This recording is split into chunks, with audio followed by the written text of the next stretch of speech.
Hey everybody, welcome back to Everyman Prepping, and this is another current events update video. And when I was putting this one together, it seemed like most of the stories today about what's going on in the world of war basically is stuff to do with the air, whether it be helicopters, planes, attacks, drones, that sort of thing. So we got a bunch of articles based on air power basically. And then at the end we have a couple of videos also from Niger that are not based on anything to do with the air, but very important to go through as well. And before we do that, I've told you before, I get emails from subscribers. They give me some tips for, prepping tips, and I want to share them with you every now and then. I have another one today. This one's from a longtime subscriber on the East Coast, and he was giving me a tip about shoes. So I'm a huge proponent of having multiple pairs of shoes for everybody in the family. And that's just not for, backups, which is important, but also for different, scenarios. You have your walking shoe, hiking shoe, your steel-toe boot for a working shoe. If you're in cold weather, you maybe have your snow boots, shoes for everything, rain boots, whatever it is. They're expensive buying them new. You can do that, very expensive. This gentleman has suggested that he finds a lot of his on eBay, and he's found a great selection, $15 to $30, and you can see you got work boots, regular shoes. So, and kids, they just grow out them so fast. So if you can find newer ones used on sale, eBay, he said, can save a ton of money. So that's the subscriber tip we have today is check out eBay if you're looking for shoes. I personally never thought about shopping on eBay before, but he said it's a great place. So, sir, thank you very much for your suggestion. And if you yourself want to send me a suggestion that I'll share with other people, email me. It's everymanprepping@gmail.com. Once again, that was everymanprepping@gmail.com. Just send them there. But let's get on here with the news stories. Let's start with the massive drone attack that Ukraine did on Crimea last night. So we had a large-scale attack on Crimea. Ukraine sent 73 drones in a 24-hour period. That's a lot of drones. It's the most they've ever sent. And so let's see what we say. By the way, well, go ahead and hit that like button down below. Share, comment on the video as well, and subscribe to the channel. So Russian military said that it downed a barrage of 42 drones near Crimea. And then it said it also had 33 others that were suppressed by electronic warfare. I know you add that up, that's 75, and they say that it says here that they, had 73 drones go down. No, it doesn't match up, but we're just going to go with it. But they say they drowned them all. So I don't know what the limits of Russian air defense is, but looks like it might be more than 73 in a 24-hour period. I don't know. It could be propaganda. Who to believe if any of them got through. But Ukraine is sending tons of drones their way. This is a Turkish model, I believe, the Baykar one that they've been using a lot of. They're long-distance drones. But then we see here that along with the drones that they've been sending out in mass, they're also getting them deep in towards Moscow. They took out a couple planes with nuclear bombers deep inside of Russia as well. But this week also, they touted the destruction of an S-400 defense system in Ukraine. I don't know if it was part of the special forces, the Ukrainian special forces, that is. So it says here that special operatives conducted an amphibious landing Wednesday night and safely returned from the mission. So they did a beach landing, supposedly, on the Crimean beaches. I don't know. Some say they just hung a flag, did some stuff. I don't know. But as you can see just from this article here, from the drones and what we've been seeing and these little, special operation forces, I think Ukraine is shifting its focus from what's basically a failed counteroffensive and, eating up a lot of men there to doing these drone attacks. Of course, you don't lose a lot of men that way. They're basically, I think, stalling or trying to just maintain what they have with that offensive so they don't lose land to Russia. But until they can get better armaments, before they can get the F-16s maybe, some other air support, some longer range missiles, I think they're kind of doing these drone attacks, these special op forces, landing craft in Crimea, the taking down the S-400 by special ops. They're doing more of these undercover type special operation attacks and drone attacks because their counteroffensive, really wasn't working. So I think that's the tactic they're switching to. I could be totally wrong, but that's what it looks like to me, that they want to hold the line where they're at now with the defense they have until they get basically weapons upgrades. Maybe they're waiting for the Abrams tanks, more tanks, and of course the F-16s when they can try again. We shall see, but I think that's what's happening right now. Then let's move on here. And that's, once again, the F-16s. We've talked about this before. This is going to go into how many are they going to get. Denmark looks like they're going to send 19 jets. The Netherlands has 42. They don't know if they're going to send all of them to them or not. We're going to have to see. And then We also have a few other countries that have them. Go down the end here. Norway's considering sending them. They don't know the number. Same with Portugal, Romania, and Belgium. They don't know the numbers. And will they be backfilled from ones from the United States? Who knows? But that gives you a preliminary idea of F-16s. They really want these. And, of course, Russia really doesn't want them to have them. So that's going to be an issue coming up soon.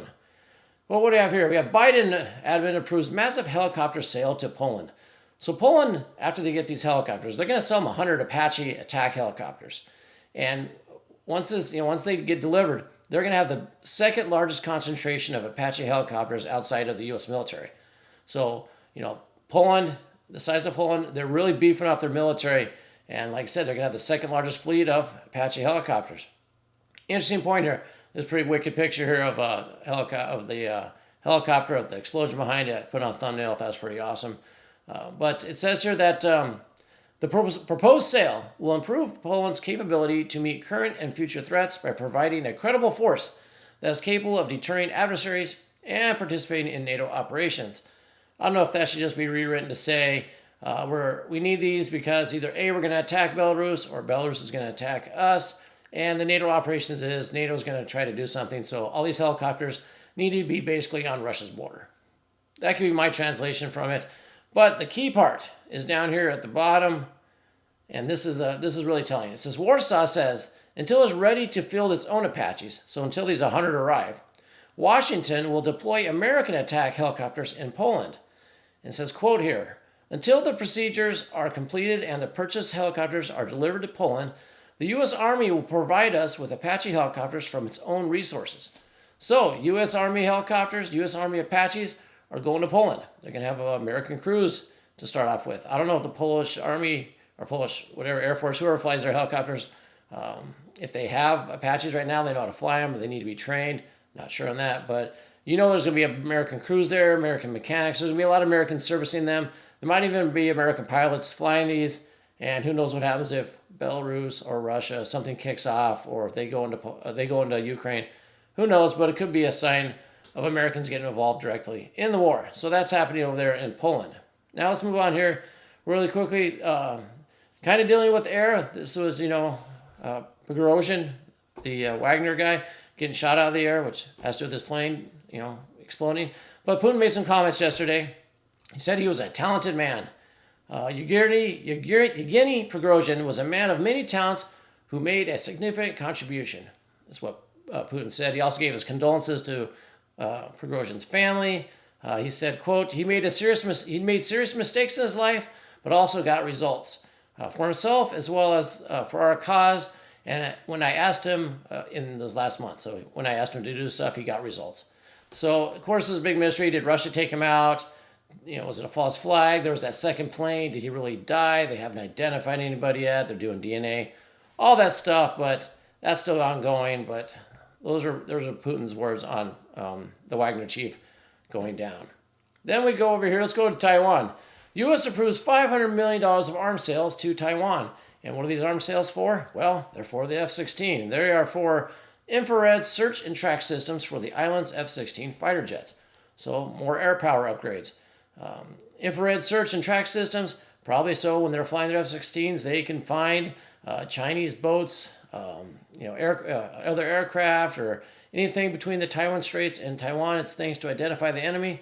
So, now these supposedly aren't coming from current stock. Lockheed Martin is the contractor that would provide these. So, they might be needing to build, but it's another, almost $500 million of equipment to beef up Taiwan. And, China's going to be, they're going to be very upset by this. So, and the last thing we have here on our air power notes or stories, we have North Korea warns of thermonuclear war, which, of course, would not be good. Why would he be, he always threatens this, but why is he threatening this now? There's the 11-day U.S. South Korean exercises going on, and there's also that meeting at Camp David where Japan and Korea and the United States met, and they vowed to increase military ties and bring our trilateral security cooperation to new heights. China says we don't want a Pacific NATO. This is basically what Korea is saying they don't want, because they said here that Pyongyang insisted that if during the current drills, in the from the U.S. and South Korea. Let's start over there. North Korea says that if during the current drills, the U.S. and its allies implemented the principles agreed last week at Camp David, the principles I just told you about, the trilateral security operation, the vow to increase military ties, quote, the possibility of an outbreak of a thermonuclear war on the Crimea Peninsula will become more realistic. So there you go. They're basically saying, if during these 11-day drills they do something, that invokes the trilateral agreements, there, could possibly have thermonuclear war.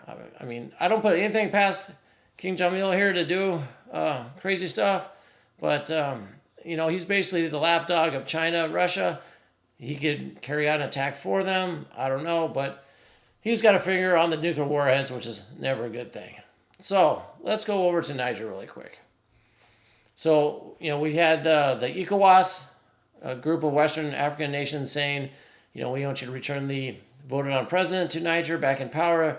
The people that took over basically said, no, make us. So that's where we're at right now. And then we have this here. The leader of the military junta in Niger, General Abdurrahmi, I know I'm butchering that, I'm just saying General A, signed a presidential decree yesterday allowing the deployment of forces from Mali and Burkina Faso, their militaries, into Niger to defend against the ECOWAS military intervention. So he signed a decree saying you can bring your Mali and Burkina Faso, you can bring your armies, your military into Niger to help me defend from the ECOWAS people.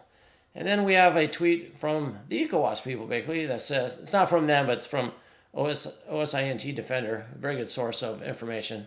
Stands for Open Source Intelligence, basically.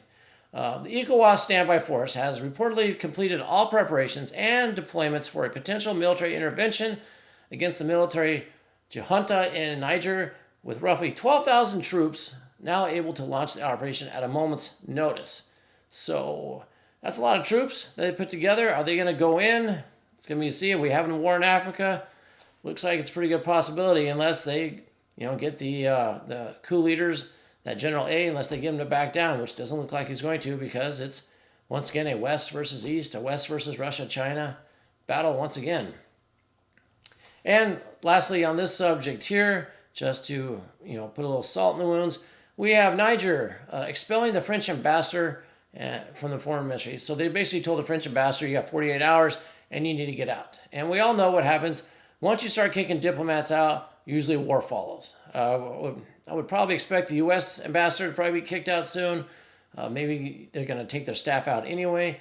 But you'll know that war is imminent, or that ECOWAS is going to come in and try to do something militarily if the embassy staff start getting sent out or if they're kicked out. So let's keep our eye on that, because that looks like what's coming next. Lastly, has nothing to do with war or anything, but it has to do with, the old pandemic thing coming back. And here it says, CDC says that the new variant of this pandemic we've dealt with for the last few years could cause infections in the people that took the magic potion. What a surprise. Who's shocked? It says shocked. I'm not sure who's shocked about that, except for, maybe you're one of the people that took the magic potion and you thought you were invincible. But for people that have been paying attention, even out there, it's pretty much been open knowledge now that, that thing really didn't work too well. So, people are shocked that, the CDC says these new variants, could cause infections in the magic potion people. So that's how I want to end with that, because that's what we're all going to think in the next few months. It's the election season, so it could be the election variant coming out. So we got to keep our eyes on that for what's going on here close to home. That doesn't have to do with war. So plenty of war stuff happening out there, plenty of pandemic stuff coming up these days. Everything, nothing else you need to know to keep you going on your prepping status. You shouldn't have anything else that need to be said to get you going. So that's all I have for you. Hopefully you got something out of this. And until next time, keep your ear to the ground, head on a swivel. If it bleeds, we can kill it.